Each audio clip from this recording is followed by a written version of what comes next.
Lusot na sa Kamara ang panukalang 6.352 trillion pesos na proposed budget para sa susunod na taon. Kabilang sa mga ipinasa ang mahigit 700 million na budget ng Office of the Vice President, wala pa sa kalahati ng hinihingi nilang 2 billion pesos na pondo. Narito po ang aking report. The interpellations on the proposed budget on the Office of the Vice President is hereby terminated. Tinapos na ng Kamara ang pagtalakay sa proposed budget ng Office of the Vice President para sa susunod na taon.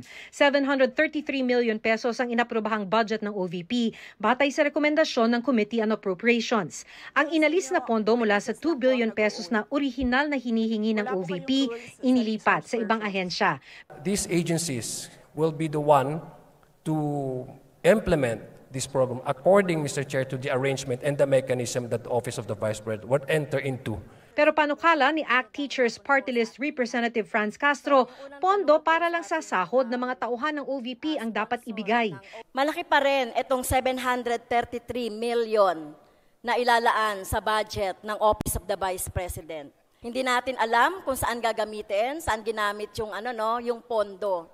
Ang pinopropose ko pong budget sa Office of the Vice President ay 529,593,700. Sabi naman ni House Speaker Martin Romualdez na uunawaan niya ang pagkadismaya ng ilang mambabatas. Pero tutol daw siya sa mga mungkahing bawasan pa o kaya'y bigyan ng zero budget ang OVP. Sa manifestation ni Camarines Sur Representative Gabriel Bordado, inihambing niya ang pondong hinihingi ni Duterte sa pondo ni dating Vice President Leni Robredo na nasa 700 million pesos lang. Vice President Robredo's office was able to implement impactful, transparent programs with every peso accounted for and allocated prudently.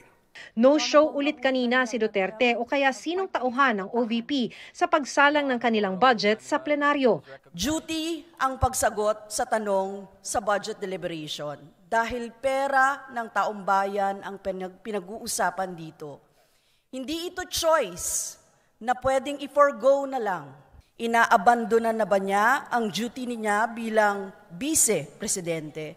Pero sabi ng vice, kailangan ko sumagot sa 32 million na bumoto sa akin, hindi sa isa or dalawa na tao. Kaya hindi ako aalis dito. Sa budget hearing ng Senado na lang daw siya dadalo. Hindi na raw siya umaasang maibabalik pa ang tinapyas na budget ng komite sa Kamara.